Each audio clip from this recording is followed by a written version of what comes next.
Belajar bukan hanya dari buku, tapi juga dari pengalaman.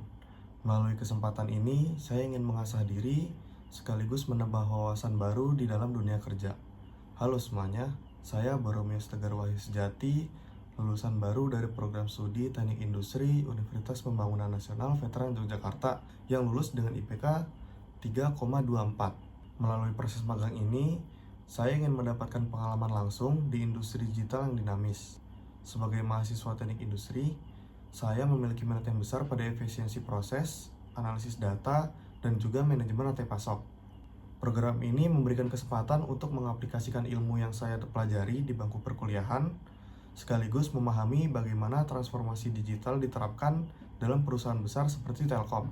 Saya yakin pengalaman ini akan memperluas wawasan dan melatih pola pikir saya menjadi lebih kritis, serta menambah keterampilan praktis yang relevan dengan kebutuhan industri pada saat ini. Dengan beberapa pengalaman yang saya miliki di bidang akademik, seperti mendalami supply chain yang saya terapkan dalam tugas akhir saya, serta perencanaan dan pengembangan produk yang saya dalami saat menyusun laporan magang, membuat saya semakin terdorong untuk mengikuti Digistar Internship Telkom. Selain itu, saya aktif dalam organisasi HMTI, Himpunan Mahasiswa Teknik Industri, selama 2 periode. Pada periode pertama, saya menjabat sebagai staf humas divisi internal, di mana saya berperan dalam meningkatkan sinergi tim melalui hubungan kerja yang solid dan memotivasi yang berorientasi pada pencapaian tujuan.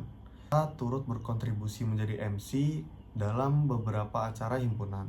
Pada periode kedua, saya menjabat sebagai ketua divisi eksternal Humas yang membawahi 2 anggota dan berhasil menyelesaikan 6 program kerja repetitif maupun eventual melalui kolaborasi dengan beberapa departemen lainnya. Saya juga menjadi wakil koordinator dalam program kerja yang berkolaborasi bersama UGM dan total peserta yang mengikuti adalah 50 peserta. Selain pengalaman berorganisasi, saya juga aktif dalam berbagai kepanitiaan seperti menjadi staf humas pada acara gelar rakyat dan menjadi wakil koordinator konsumsi pada acara PKKBN UPN VYK. Berbagai pengalaman tersebut, baik saat memimpin sebagai ketua maupun mendampingi sebagai wakil ketua, telah mengasah kemampuan saya dalam bekerja sama secara tim, menjalin koordinasi lintas bidang, serta mengelola tanggung jawab secara efektif. Pengalaman tersebut tidak hanya membentuk karakter kepemimpinan dan komunikasi saya, tetapi juga menjadi modal penting untuk terus belajar berkontribusi secara nyata dan mengasah keterampilan yang relevan dengan tantangan di dunia kerja yang modern. Saat ini, saya berfokus pada pengembangan diri untuk mempersiapkan diri memasuki dunia kerja yang profesional.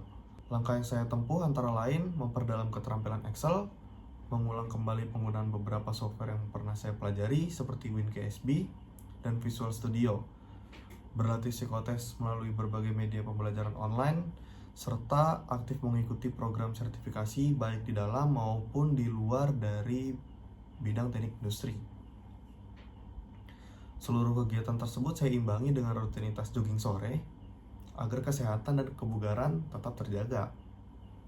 Salah satu proyek yang paling berkesan bagi saya adalah tugas akhir yang berjudul penentuan urutan prioritas supplier produk dressing forceps setengah jadi dengan metode kritik dan waspas.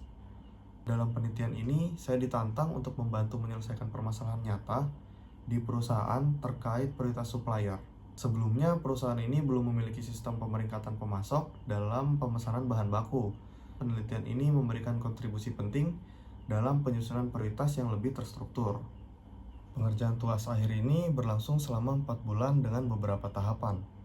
Tahap pertama adalah studi literatur untuk memahami metode yang akan digunakan, kemudian dilanjutkan dengan wawancara serta penyebaran kuesioner kepada responden terkait. Setelah kriteria diperoleh, langkah berikutnya adalah menghitung bobot masing-masing kriteria menggunakan metode yang pertama, di mana dilanjut dengan penggunaan metode kedua, yaitu pembobotan alternatif berdasarkan kriteria yang telah didapat, untuk kemudian digunakan untuk menentukan alokasi pemesanan sesuai dengan bobot yang dihasilkan dan dianalisis lebih lanjut.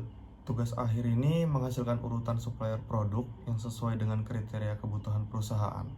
Selain itu, dilakukan proses penyesuaian alokasi untuk meminimalkan risiko keterlambatan maupun potensi kerugian lainnya yang tidak diharapkan. Kendala utama dalam pengerjaan tugas akhir ini adalah tahap studi literatur, karena penggabungan metode yang belum banyak dibahas, sehingga langkah-langkah pengerjaannya masih kurang jelas. Selain itu, kriteria yang dipertimbangkan cukup beragam dengan satuan yang berbeda, sehingga proses normalisasi menjadi tantangan tersendiri yang ada di dalam penelitian ini. Untuk mengatasinya, saya rutin mengajukan bimbingan, yaitu 2 kali dalam seminggu, guna memperdalam literatur serta memvalidasi hasil normalisasi yang telah saya lakukan sebelumnya. Rasa bangga jelas muncul karena telah berhasil menyelesaikan tantangan ini dengan tepat waktu.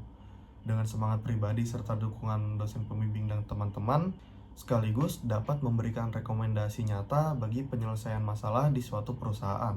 Selama perkuliahan, saya terbiasa menggunakan beberapa tools pendukung seperti Microsoft Word untuk menyusun laporan, Excel dalam pengolahan data, PowerPoint untuk menyajikan visualisasi laporan, Visio dalam pembuatan flowchart dan layout, SolidWorks untuk merancang model 3 dimensi, Visual Studio untuk pengodingan, serta WinKSB untuk melakukan kebutuhan peramalan. Selain itu, saya juga menguasai beberapa software tambahan seperti Canva untuk mendukung kebutuhan desain dan presentasi, dan juga aplikasi CapCut untuk melakukan editing suatu video. Mungkin itu saja yang dapat saya sampaikan. Sekian video resume dari saya. Terima kasih dan sampai jumpa.